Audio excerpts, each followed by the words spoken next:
Sí, un encuentro extra esta semana en Antropoceno, lo estamos grabando el martes, fuera de los habituales jueves de Antropoceno.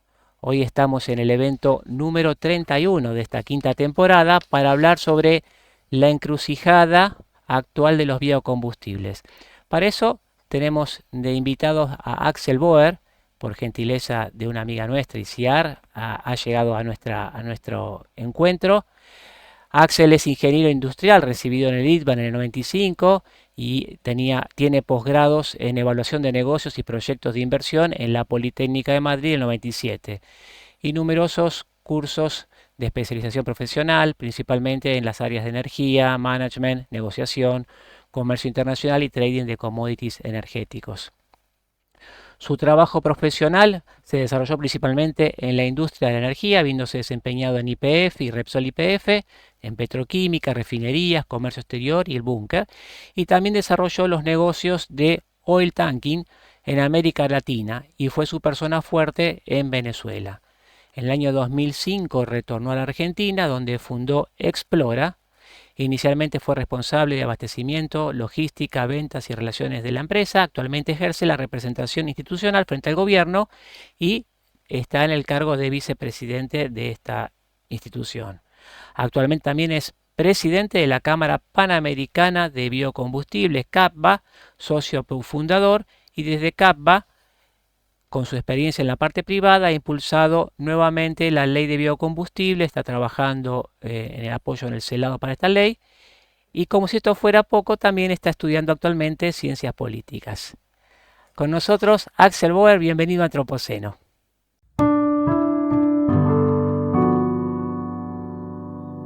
El biodiesel y el bioetanol son dos combustibles líquidos que se hacen a partir de materias primas renovables.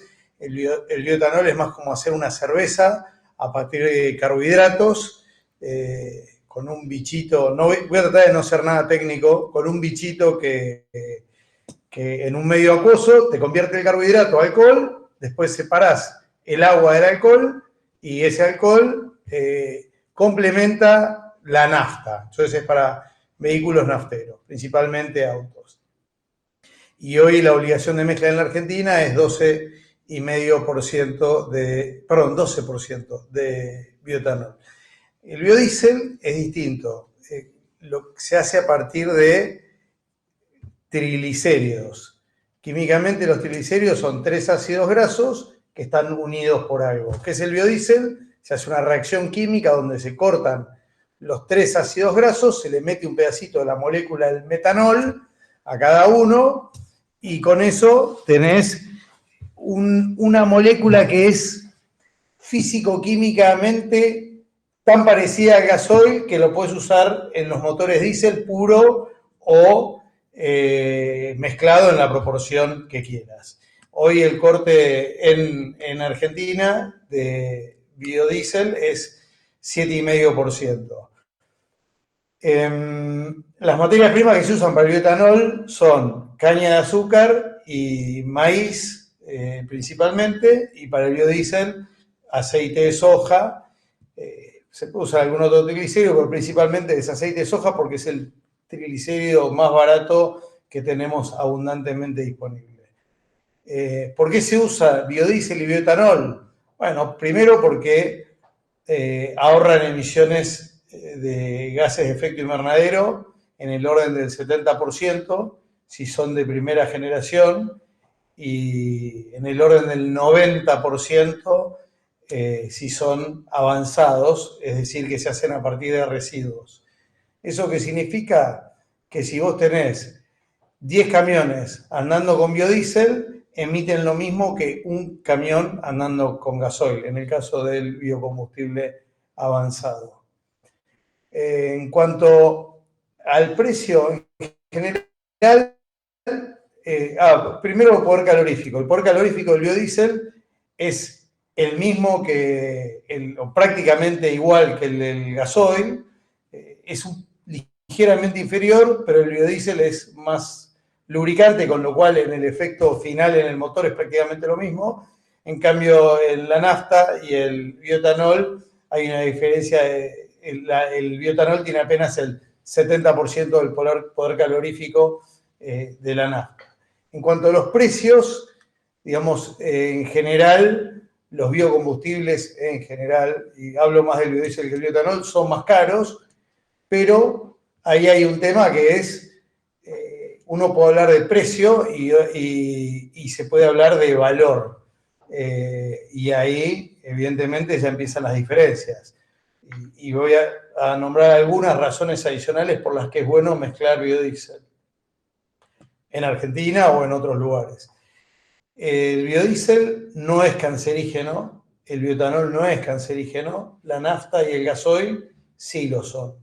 Entonces ahí tenemos una diferencia muy importante. En Brasil se hizo un estudio donde 8 ministerios, se los puedo pasar después para que lo miren, pero 8 ministerios estudiaron la incorporación de biodiesel en el área metropolitana de San Pablo y se dieron cuenta que la incorporación de biodiesel bajaba el material particulado de hasta 2,5 micrones, vale decir que 2,5 micrones es el tamaño de los agujeritos donde ocurre el intercambio gaseoso, líquido gaseoso en los alvéolos pulmonares. Entonces, cuando vos tenés material particulado más chiquito, se te mete en el torrente sanguíneo y es cancerígeno. Bueno, el biodiesel reduce ese material particulado, redujo también consistentemente las consultas de gente por afecciones pulmonares en los hospitales públicos y también redujo las muertes por temas pulmonares. Y eso está medido, está el estudio, etc.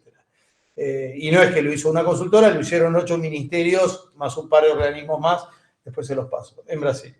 Pero otra cuestión muy interesante es que, y ahora me voy a focalizar un poquito más, digamos, por cuestión de tiempo en el biodiesel, el aceite de soja es el precio, la demanda comestible es muy inelástica respecto del precio. ¿Qué significa eso? Que si una persona está dispuesta a pagar 1.000 pesos el litro para comprar aceite para freír, también está dispuesta a pagar 2.000 y no va a comprar mucho más si el precio baja a 500. O sea, la demanda es muy estable. ¿Y eso qué significa? Que cuando los chinos quieren comer más carne de cerdo, compran harina de soja. Cuando se muele el poroto, 80% es harina y 20% es aceite. Entonces, cuando vos tirás de la harina, empieza a sobrar aceite. Si ese aceite no encuentra un uso comestible, entonces el precio se desploma.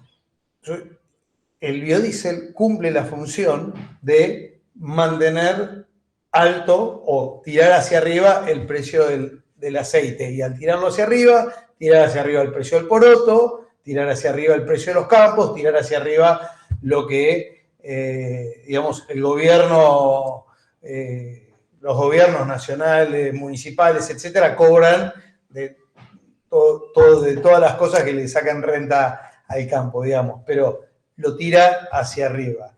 Y por otro lado, bueno, según cómo se desarrolla la industria, de alguna forma también desarrolla las economías regionales. ¿Cómo se desarrolló la industria en Argentina? Inicialmente con una ley que se llamó 26093, que es una ley del 2006, que obligó a la mezcla a partir del año 2010. En biodiesel lo que decía era que el corte arrancaba con el 5, que podía subir, pero no podía bajar. ¿Por qué? Porque en medio ambiente se habla del principio de progresividad o de no regresividad, que es, vos el medio ambiente lo puedes dejar igual o mejorar, pero no lo puedes empeorar. Bajo esa ley, el corte subió al 10%.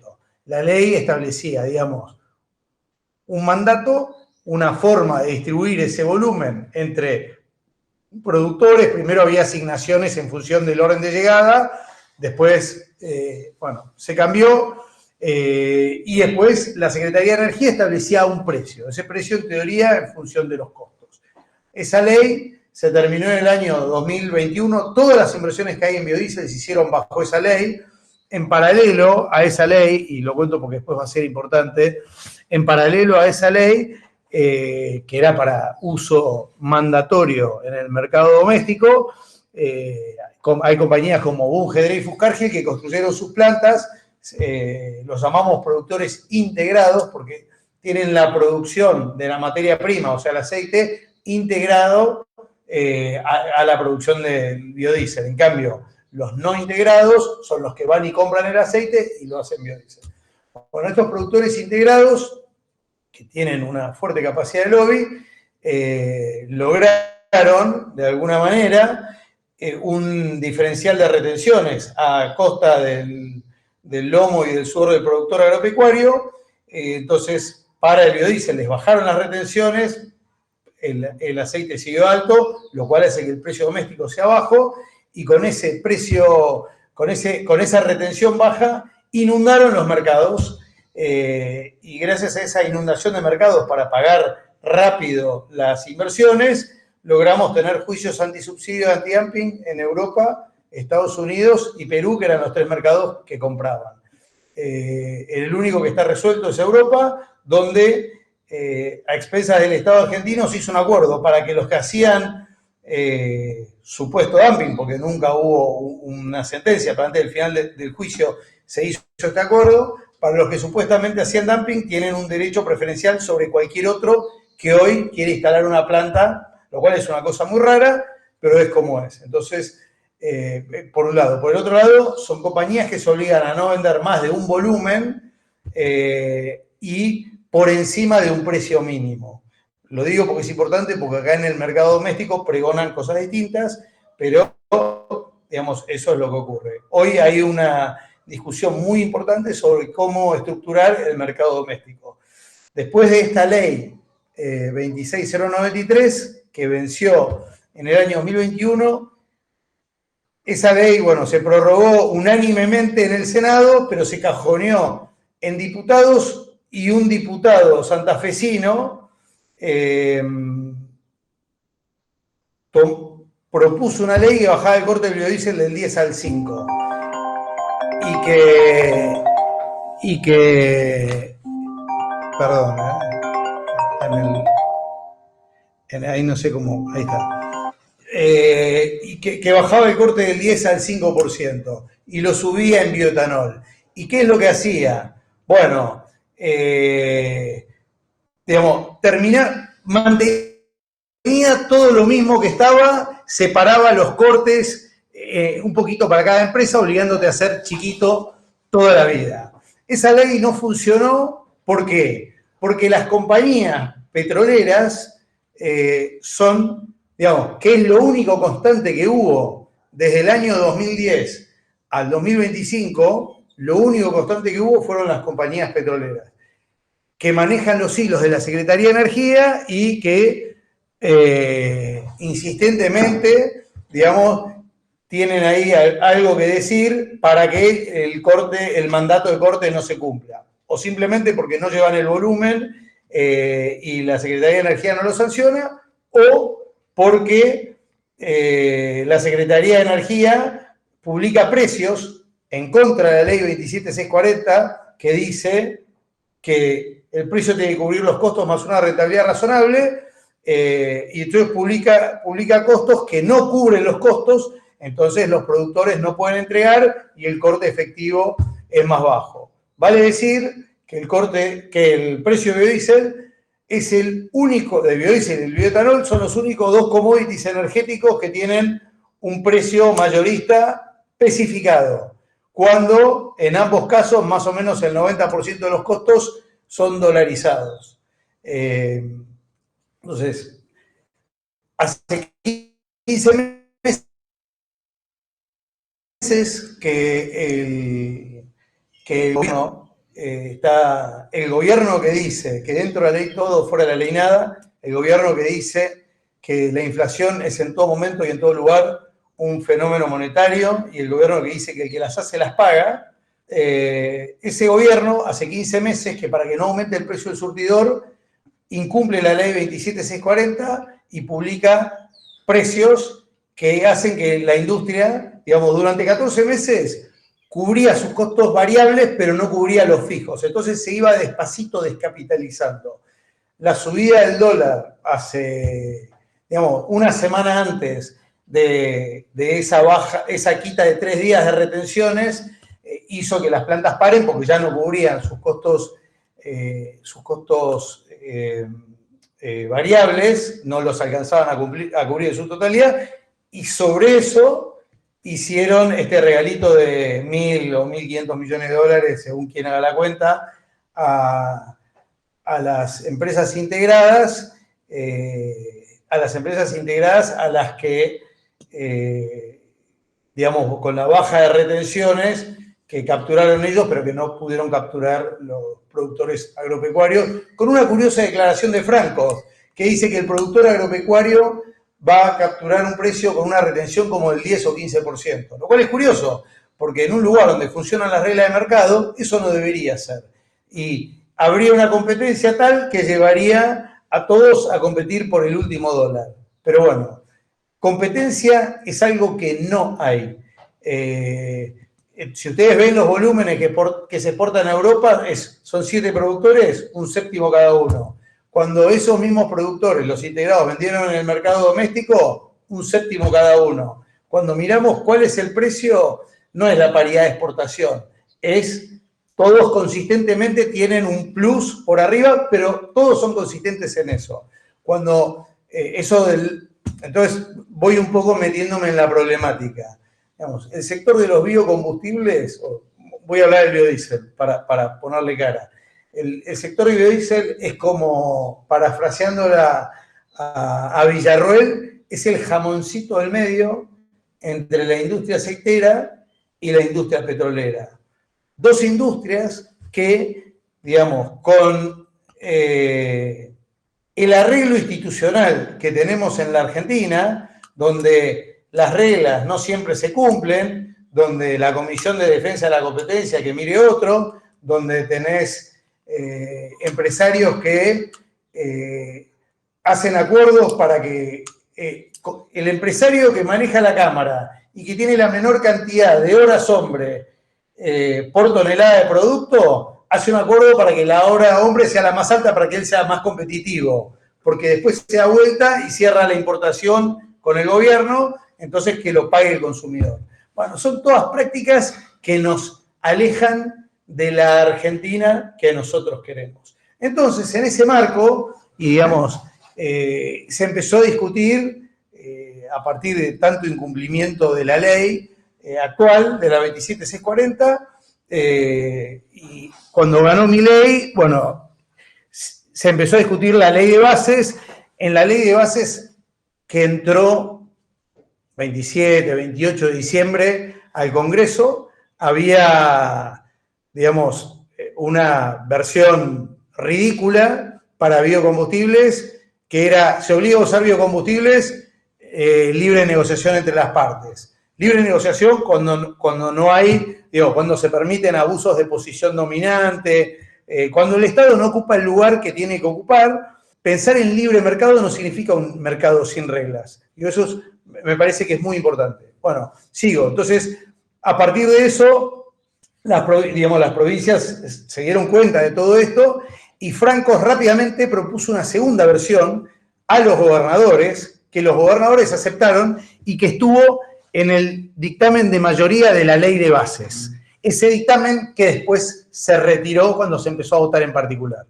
Bueno, cuando se retiró, en la ley de bases 2 no había biocombustibles, ahí ya cuando los petroleros le das tiempo se acomodan y te dejan afuera, y un grupo de provincias que llamó la Liga Bioenergética de Provincias, que inicialmente eran 6 provincias, Santa Fe y Entre Ríos por el biodiesel, Córdoba por el bioetanol de maíz, y Salta, Tucumán y Jujuy por el bioetanol de caña, y después se sumaron Catamarca, Misiones y Corrientes, y son 9 provincias.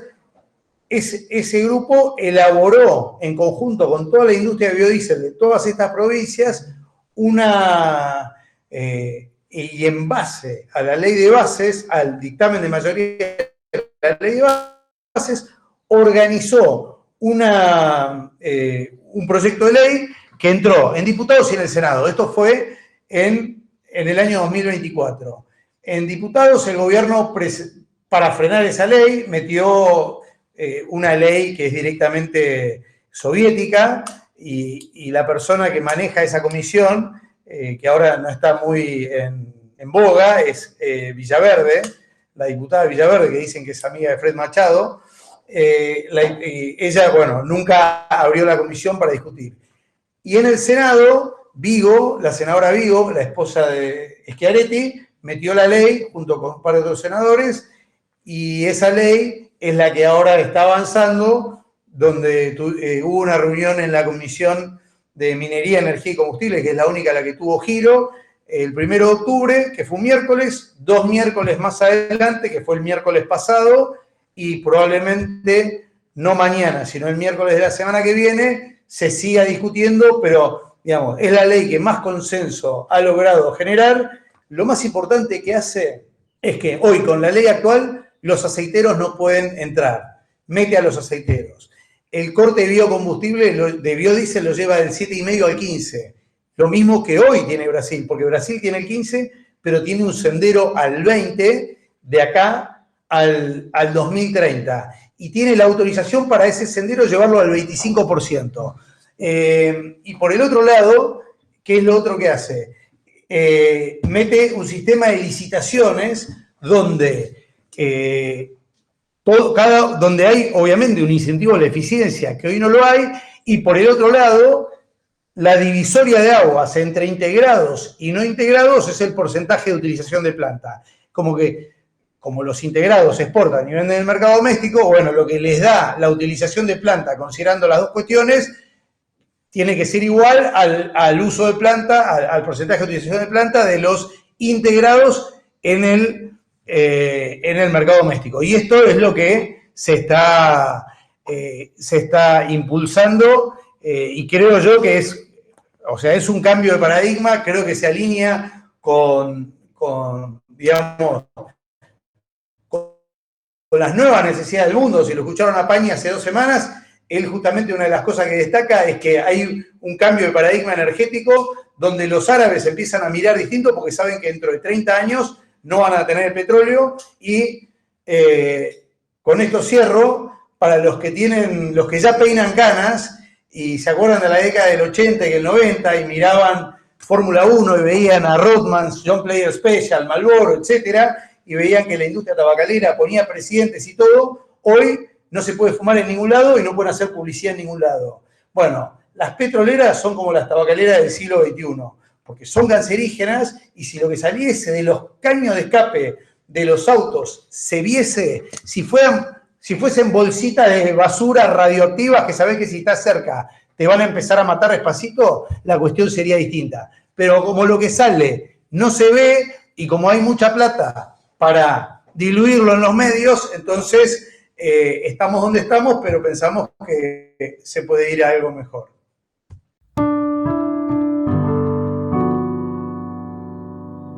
Vamos a comenzar a partir de este momento con las preguntas. El primero de ellas es Mariano Vinograd. Mariano.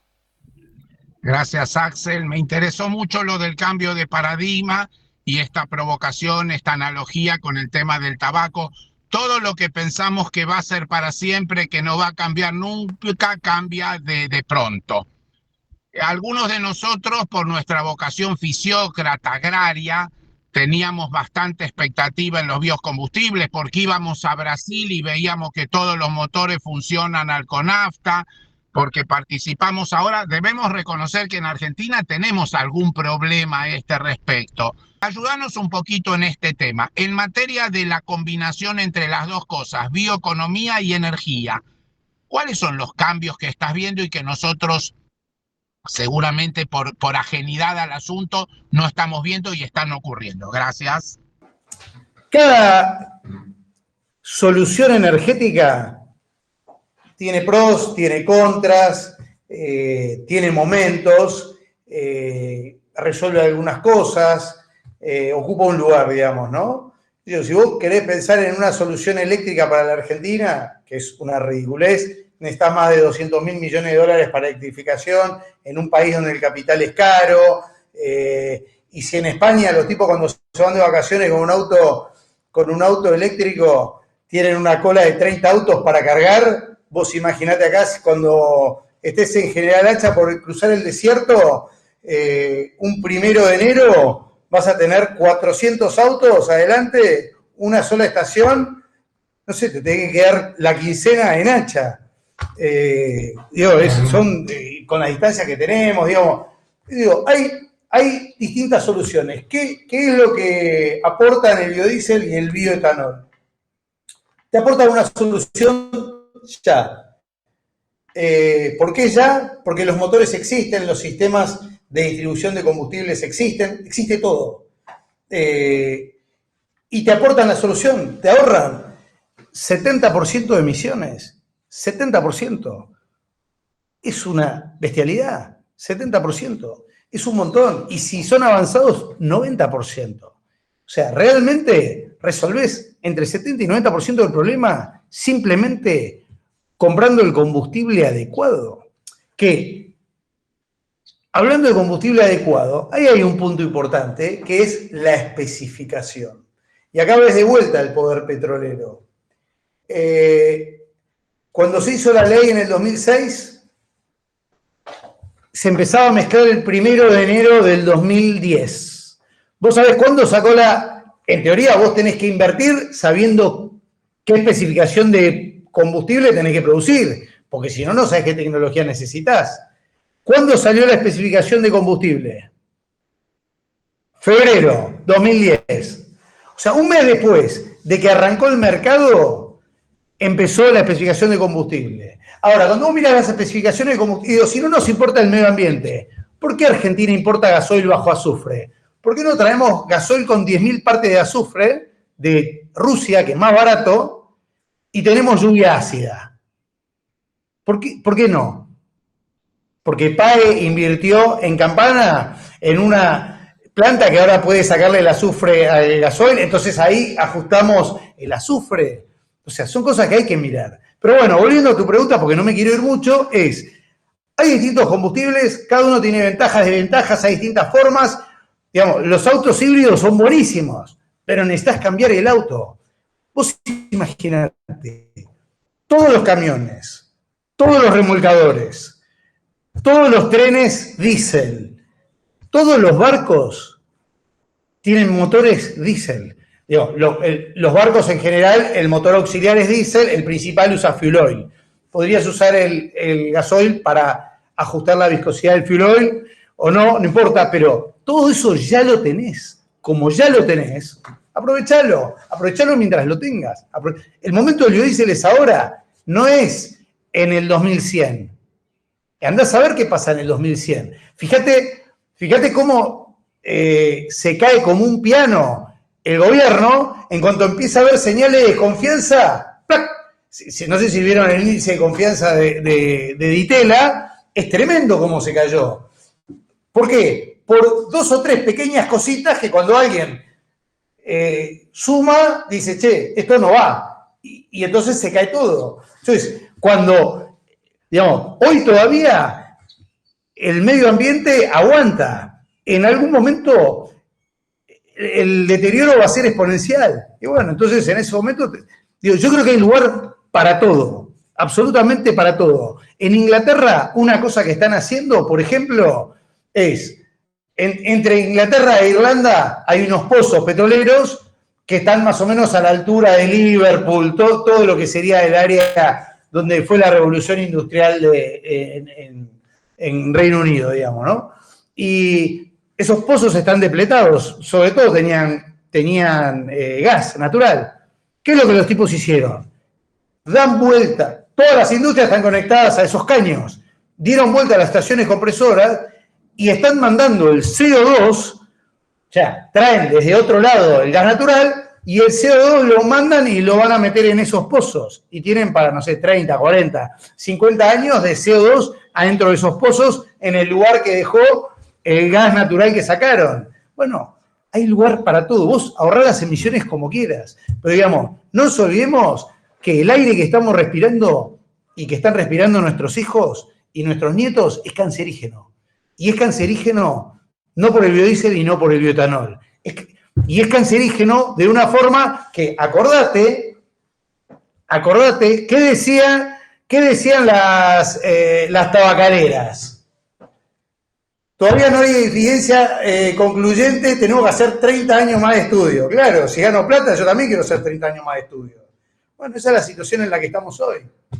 Pero bueno, eso es un poco mi resumen sobre eso. Tengo ahora en lista a Fede Pocha y a Patricio Quinos. Fede, te escuchamos. Me gustaría conocer tu opinión, a ver qué es lo que hace el Ecubrado. Tenemos un problema, ¿no? Hay un dilema en la industria que si sumamos todas las plantas que hay, las integradas, las no integradas, las pymes, tenemos mucha más capacidad de producción de lo que demandaría el mercado. Por lo menos el mercado interno y la exportación que nos dejan exportar. ¿Cómo harías para solucionar esto? Si dejamos libre mercado, ya lo dijiste, los más grandes se comen los chiquitos. Si empezamos a ordenar el mercado, estás metiendo a funcionarios con sus pequeñeces a manejar algo que maneja mucha plata. ¿Qué harías vos para destrabar esto?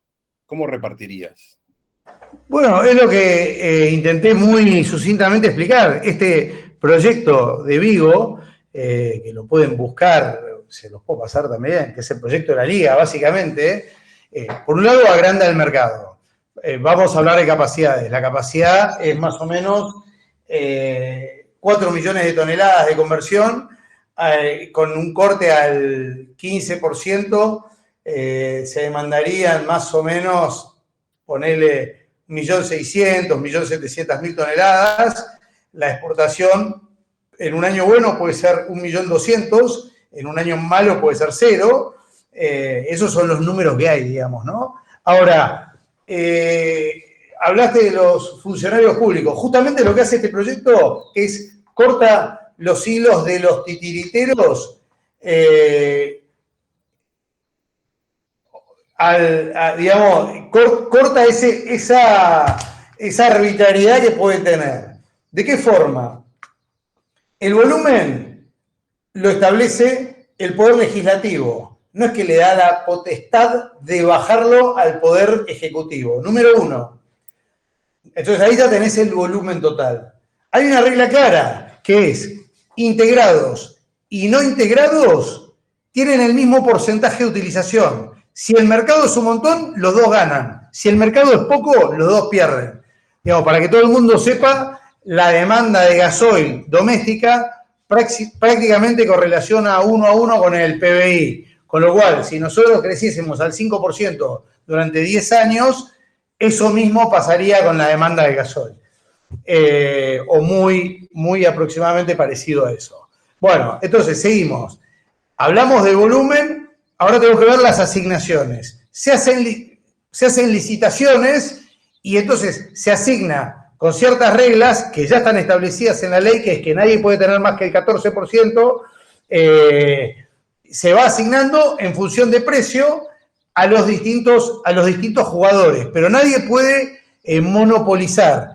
Entonces vos estás en tu segmento integrado o no integrado, nadie puede tener más del 14%, y en función del precio que vos diste en una licitación que es pública, se te asigna o no se te asigna volumen. Fácil. ¿Y el precio cuál es? El precio de corte de la licitación. Listo. Entonces, el funcionario público lo único que tiene que es que ejecutar un modelo de licitación. Esto es el modelo es súper interesante, porque este modelo de licitación es igual a lo que usaron Menem y el secretario de Energía en ese momento en el tema de la generación eléctrica en la década del 90. ¿Y cómo es eso? Los tipos dijeron, yo licito el precio y le pago a todos el precio del último que entra, el más caro. Parece ridículo, pero no es ridículo. ¿Por qué? Porque si a vos durante, no sé, 8 horas por día te están pagando, tu costo marginal es 30, y están pagando 28, o decís, pará, yo invierto en eficiencia y todos invierten en eficiencia y van bajando. Entonces la curva se aplana, y entonces vos tenés inversión y eficiencia que la hacen los privados y no lo hace el sector público. Pero lo promueve el sector público con una política que está buena, pero para eso tiene que haber competencia. Y los que se oponen a esta ley, de un lado son las petroleras. Pero del otro lado, y después voy a ir a la oposición esa, en algún momento les cuento qué pasó en la última reunión, pero del otro lado, los que se oponen son los productores de biodiesel que quieren su pequeño Tierra del Fuego. Quieren una cajita de cristal donde yo te doy tu cupito, yo te doy tu precio, yo te doy no sé qué, vos, no importa que Argentina se incendie, no importa nada. Vos te des tu volumen y tu precio todo cerradito, chiquitito, listo y ya está. Argentina no va en ese sentido. Argentina tiene que ir a la competencia donde los que son mejores o que invierten más y son más eficientes, bueno, puedan producir. Hay un argumento que usan, que es la distancia a los puertos. Y la verdad es que podría tener sentido si todo el aceite viniese de los puertos, pero no es así. Después, bueno, tengo ahí un mapa que después les podría mostrar sobre eso, pero más importante de eso es, cuando uno mira los años en los que el corte no fue el mandato, el 7,5, sino que fue inferior, ¿qué significa? Que hubo una competencia entre todos y entregaron los que lograban cubrir sus costos. Bueno, cuando vos mirás quiénes son los que entregaron, los que más entregaron estaban lejos de Rosario y muchos de los que entregaron estaban cerca. ¿Por qué? Porque hay otros elementos que hacen a la competitividad. Yo estoy en un sindicato SOEA aceitero que el empleado base tiene 3 millones de pesos, digamos. Yo estoy seguro que en La Pampa, en el medio del campo, no pagan eso. Entonces, todo hace a la competitividad, no solamente un factor. Entonces, la única forma de que no sea arbitrario, compitamos, pero yo estoy seguro que esa ley lo va a resolver.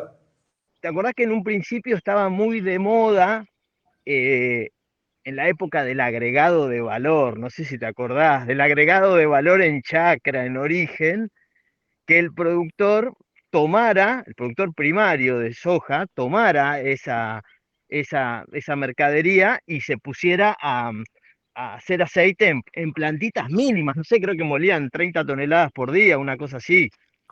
Y encontrarse, digamos, en ese negocio entre dos monstruos como son Ciara y las petroleras, que vos dijiste muy bien, o sea, apareciste entre dos monstruitos. ¿Cómo les fue a esa gente? ¿Cómo anduvieron? ¿Cómo están esos proyectos? Porque es parte del despilfarro de recursos y de ineficiencia que siempre tiene la Argentina. Dimos crédito del Bicentenario para hacer eso y seguramente esas plantas no estén del todo bien, digamos. Es difícil competir por escala con un tipo que produce o que puede moler 1.000 camiones por día de soja, ¿no? O sea, la escala son 3 órdenes de magnitud más grandes, un camión contra 1.000. Primera cuestión, es difícil, obviamente tenés otros costos, tenés no sé qué. Digamos, muchos de esos productores, en Argentina, no me animo a arriesgar un número, pero hay una parte importante de la economía que está en negro, digamos. Nosotros cuando con mis socios elegimos el negocio del biodiesel, justamente era blanco de un lado y blanco del otro. Blanco porque le compro a los aceiteros un Dreyfus Cargill y blanco porque le puedo vender a las petroleras. Entonces, digamos, ese es el único negocio que a mí me interesa y creo que es el único negocio sobre el que Argentina puede crecer. Blanco de un lado, blanco del otro. Ahora, hay algunos de estos productores que producen, que venden en blanco y nada, son eficientes y es más, su alternativa es venderle a los aceiteros. Entonces, a nosotros nos venden un poquito más barato que los aceiteros, y nosotros le pagamos más caro, ellos le venden a los aceiteros con un descuento importante. Nosotros vamos a mitad de camino entre lo que nos cuesta a nosotros, lo que les venden a ellos, partimos esa diferencia y les compramos. Hay algunos que funcionan. Hay chantas y hay no chantas. Y después esa misma integración existe para el biodiesel. Ahí es más difícil, porque según laboratorio, para medir la calidad de biodiesel, cuesta 300, 400 mil dólares. O sea que si vos vas a tener eso para una plantita muy chiquita, y aparte tenés que tener gente entrenada para eso, tenés que comprar todos los reactivos para los equipos, y todavía no te dije de arrancar con la planta, no tiene mucho sentido. Es como que tenés algunos límites que te imponen una escala, ¿no? Entonces, digamos, y también zapatero a su zapato, digamos, una persona que sabe lidiar con una, no sé, con una cosechadora, con un tractor, digamos, tener algo, tener que andar manejando la columna de destilación de un cromatógrafo gaseoso, que es una cosita enrolladita así, que son un montón de metros de un alambre que adentro es capilar, e interpretar los resultados de eso, tío, me parece que requiere como un expertise tan diferente que yo no le veo, solo tiene sentido, creo, si vas por el lado de la economía por el que nosotros no vamos. Entonces, pero hay productores de los que vos decís y algunos son eficientes y exitosos.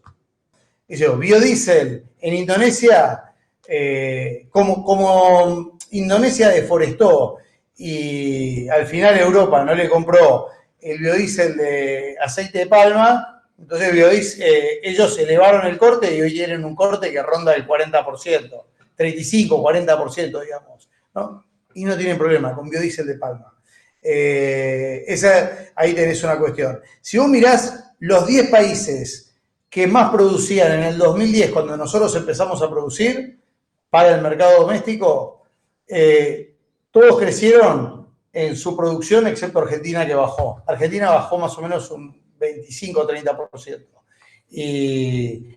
Y todos, la Unión Europea subió. Estados Unidos acaba de subir el corte ahora, pero Estados Unidos producía, no tengo el número acá exacto, pero 1 o 2 millones de toneladas y ahora está como en 14, ponele, y la Unión Europea está en 15, una cosa por el estilo. Pero Trump, que habla del medio ambiente, que por ahí en contra del medio ambiente, pero subió el corte. ¿Por qué? Y bueno, porque lo que los politólogos llaman el constituency, los tipos que te votan, los tipos que, y bueno, son los tipos del campo.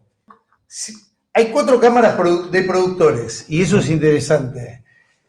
Una que es CEPREV, que es la cámara que agrupa a los que quieren el pequeño Tierra del Fuego, que también incluyen a un empresario que se llama Bojanic, que tiene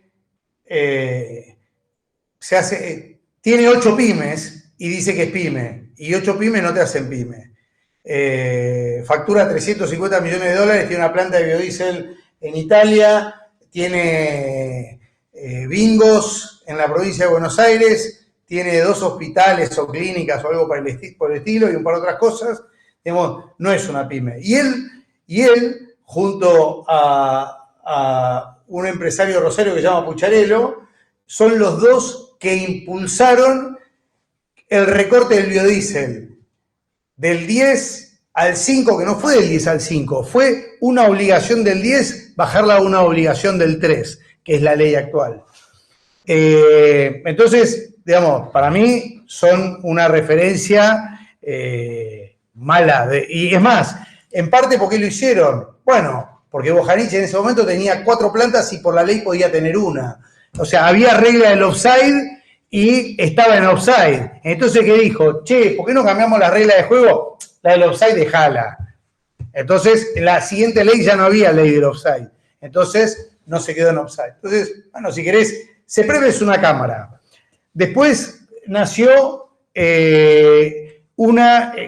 después nacimos nosotros y nació CAFER, que es otra de Santa Fe. Son 2 cámaras que agrupamos compañías de Santa Fe. Pero CAFER nació porque son los díscolos de CEPREV que en un momento no se podían, si querés, no podían tomar las decisiones como ellos querían y se armaron su propia cámara.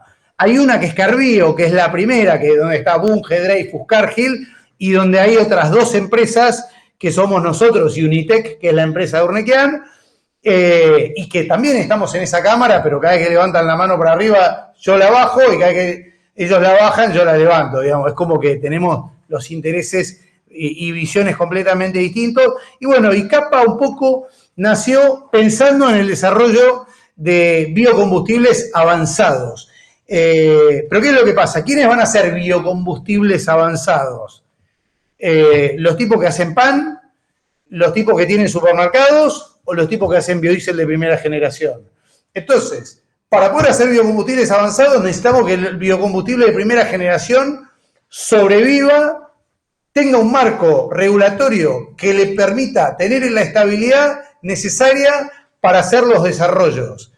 CAPA nació para eso, pero se tuvo que focalizar porque justo venció la primera ley y venía la segunda y tuvo una derrota legislativa porque no logramos frenar la ley actual que dijimos que era mala y hoy todos los mismos que la promovieron dicen que es mala y que está agotada. Y ya era obvio de entrada que era mala.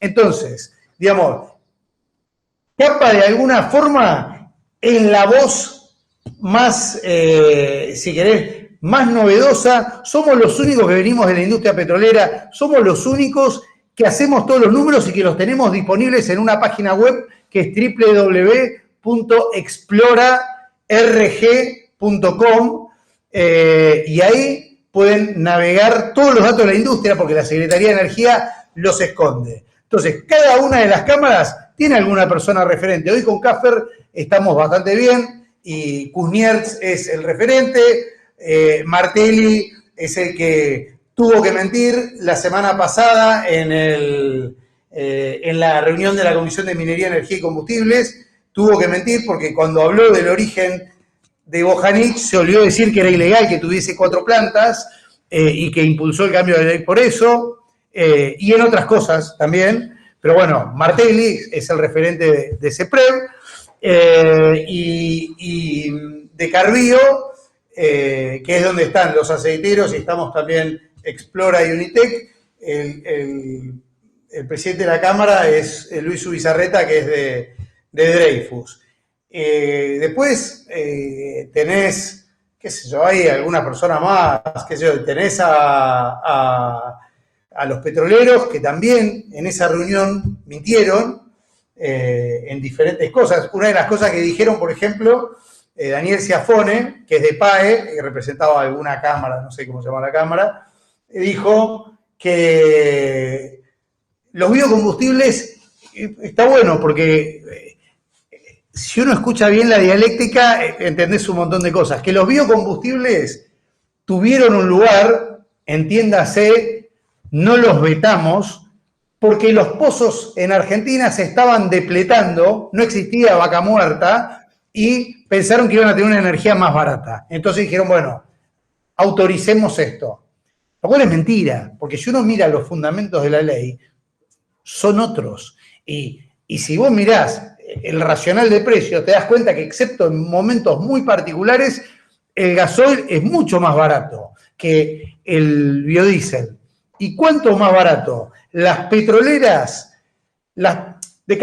un dato, perdón que me extiendo por el costado, pero me parece que es interesante. De cada 4 litros de gasoil que se consumen en la Argentina, 3 se producen en Argentina. Y el cuarto o es biodiesel o es gasoil importado. Cuanto más biodiesel, menos gasoil importado. Habrán escuchado alguna vez que el precio del surtidor sube por el gasoil importado. Fenómeno. ¿Cuánto ganaron las petroleras por ese concepto? Del 2010 al 2024, 2.800 millones de dólares. ¿Cuánto ganaron los aceiteros por el diferencial de retenciones? Ya les había dicho, 2.000. Bueno, y nosotros somos el jamoncito de sándwich que tenemos márgenes negativos porque el gobierno nos pisa con el pie, digamos, ¿no? Pero bueno, ahí tenés las voces si querés. A mí me parece que vamos a un mundo de mucho consumo de energía. De todo lo que se empieza a ver de todas las granjas de cripto y de minería de datos y de no sé qué, tienen un nivel de energético que yo creo que el fósil no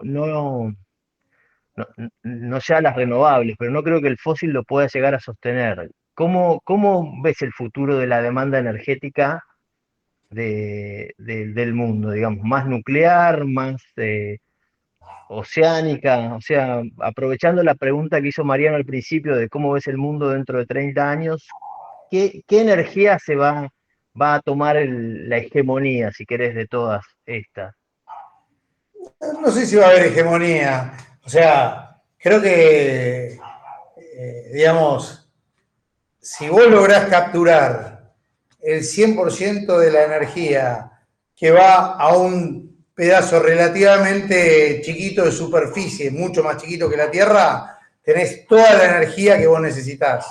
Yo creo que va a haber un continuo de soluciones que se van a ir alternando y complementando. Creo que por los próximos años los biocombustibles líquidos son fundamentales. Una pregunta. Como está planteado en Argentina, sin derecho de exportación, ¿el biodiesel, o sea, el negocio del biodiesel funcionaría? Sin retenciones. Con las retenciones que hay actualmente, el biodiesel argentino es el más barato del mundo. Sin las retenciones, probablemente también lo sea a partir de aceite de soja. ¿Por qué? Porque Argentina es el país más eficiente del mundo para producir aceite de soja. ¿Por qué? Por la distancia relativa a las plantas de crushing, por el tamaño de las plantas, por la penetración de las... Bueno, ahora la penetración de la soja RR es igual, pero en el año 2010 Argentina tenía un 100% de penetración de soja RR, pero Estados Unidos y Brasil no. ¿Por qué? Y porque acá no pagamos los royalties y allá sí. Entonces había lugares donde vos no lo tenías. Entonces Argentina es ultra eficiente para todo eso. ¿Pero por qué es importante? Porque mirá un bloque como Europa. Europa metió un sistema que se llama CABM, Carbon Border Adjustment Mechanism, mecanismo de ajuste de carbono en frontera. ¿Qué es lo que hace? Mide cuánto es la emisión de carbono de un producto producido, no sé, 1 tonelada de acero producida en Rotterdam versus 1 tonelada de acero producida en Libia. Se fija más o menos, y así lo establecieron. Che, ¿cuánto vale la nuestra? $1.000. ¿Cuánto vale la otra? 700. Bueno, pongámosle un impuesto de tanto al CO2, cosa que el nuestro compita mejor que el de ellos. Ya está. Y eso es lo que hace, esa es la forma principal en la que Europa se está protegiendo de la producción fuera de Europa, es esa.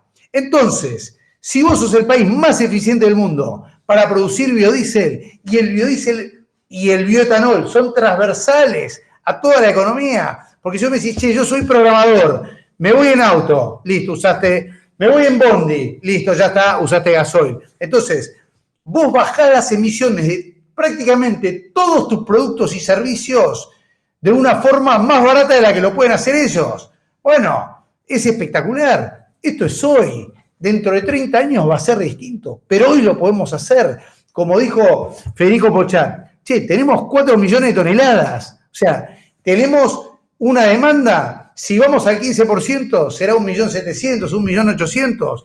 Sumale 1 millón de exportaciones, 1 millón de exportaciones por el acuerdo que las compañías vendieron sabiendo que nos iban a cerrar el mercado, mismo así vendieron, total. Cargill, ¿dónde produce? En Argentina, en Brasil, en Estados Unidos y en Europa. Y cuando la demanda antisubsidio y antidumping contra el biodiesel argentino vino, ¿quién puso la demanda esa en Europa? El European Biodiesel Board. ¿Quién era el presidente en esa época del European Biodiesel Board? Cargill.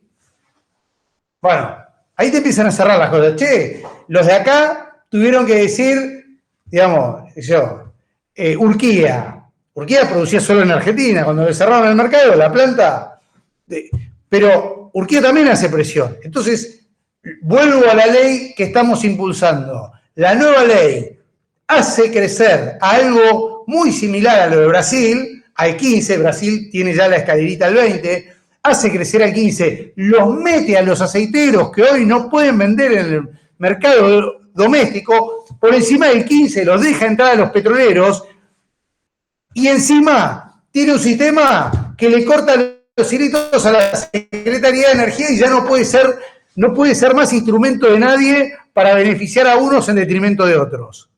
Gracias, Axel. Esto fue entonces la encrucijada actual de los biocombustibles aquí en Antropoceno y ustedes lo pueden seguir disfrutando en nuestros canales Antropoceno en YouTube y Antropoceno Podcast. Nos encontramos en el próximo encuentro aquí nuevamente. Gracias a todos por la reunión.